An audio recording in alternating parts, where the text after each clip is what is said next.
ज़हन घुमा देने वाली वो बेहतरीन फिल्में जिनको एक बार ज़रूर देखें। टाइम लूप या एक मखसूस वक्त का बार बार चलने वाला चक्कर साइंस फिक्शन फिल्मों का बहुत मकबूल ख्याल है। अमूमन इस तरह की फिल्मों में किरदार किसी भी वजह से एक दिन या तजुर्बे से बार बार गुजरते हैं और ये तयन करने की कोशिश करते हैं कि इससे निकलने के लिए क्या करने की ज़रूरत है। टाइम लूप के इसी दिलचस्प ख्याल पर मबनी बेहतरीन फिल्में जो बार बार देखने पर भी नई जैसी लगती हैं, और अगर आपने उन्हें नहीं देखा तो एक बार ज़रूर देख लें। हैप्पी डेथ डे, इसको हॉरर कहा जाए या थ्रिलर, वो आप खुद देखकर फैसला करें। वैसे इस फिल्म में दिखाया गया है कि एक लड़की अपनी सालगिरह पर उठती है और रात को कत्ल हो जाती है, मगर कत्ल होते ही इसकी आंख एक बार फिर अपनी सालगिरह वाली सुबह में खुलती है और एक बार फिर रात को कत्ल हो जाती है। इस तरह ये वाकया कई बार होता है और हर बार वो मुख्तलिफ अंदाज में कत्ल होती है, जबकि इसकी कोशिश होती है कि अपने कत्ल को शनाख्त कर ले ताकि इस चक्कर से बच सके। इस फिल्म की कहानी काफ़ी दिलचस्प है जो हो सकता है आपको बार बार देखने पर मजबूर कर दे।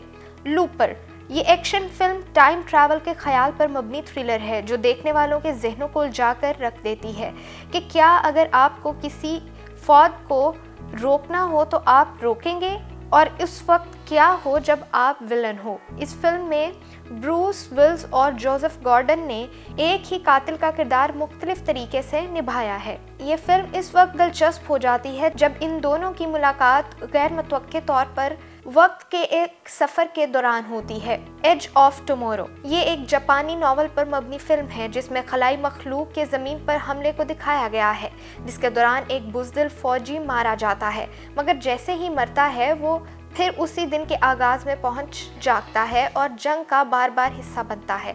ऐसा क्यों होता है और वो कैसे खलाई मखलूक को शिकस्त देने में कामयाब होता है, ये देखने से ताल्लुक़ रखता है और इसीलिए ये फिल्म आपके मयार पर पूरा उतरेगी। ग्राउंड हॉग डे, दर हकीकत ये टाइम लूप पर बनने वाली फिल्मों का आगाज़ भी समझी जा सकती है, जिसमें एक वेदरमैन को दिखाया गया है जो ग्राउंड हॉग डे को बार बार जीता है। वक्त के इस अनोखे चक्कर के नतीजे में वो पहले से ज़्यादा बेहतर इंसान बन जाता है और ये सब फिल्म से नज़रें हटाने नहीं देता। बिफोर आई फॉल, इस फिल्म में एक नौजवान लड़की गाड़ी के हादसे में हलाक हो जाती है और फिर उसकी आंख उसी दिन की सुबह खुलती है। 12 फरवरी का दिन उस लड़की का आखिरी दिन बन जाता है और ये चक्कर बार बार चलता है जब तक वो इसके मकसद का तयन नहीं कर लेती। अपनी मौत के इर्द गिर्द जुड़े इसरार को खोलते हुए उसके सामने उन सब का इंकशाफ होता है जिनको खो चुकी थी। पाम स्प्रिंग्स, एक शादी में शिरकत करने वाले दो मेहमानों की ज़िंदगी उस वक्त बदल जाती है जब वो बार बार उसी दिन के टाइम लूप से गुजरने लगते हैं।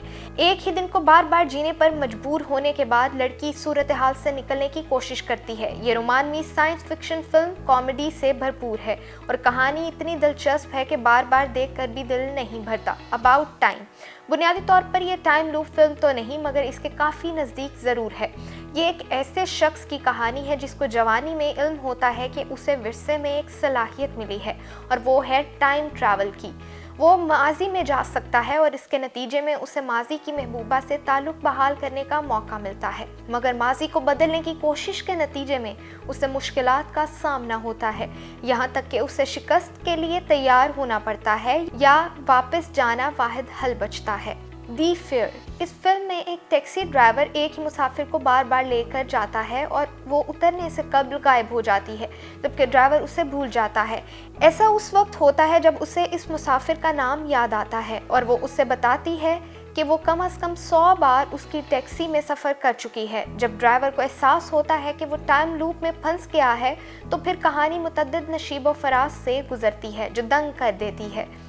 बॉस लेवल, ये एक रिटायर्ड फौजी की कहानी है जो टाइम लूप में फंस जाता है, जो उसके कत्ल के दिन को बार बार दोहराता है, जिसके दौरान उसके सामने एक खुफिया हुकूमती प्रोजेक्ट के सुराग तलाश करता है जो उसके बेवक्त मौत के पीछे इसरार को सामने ला सकता है।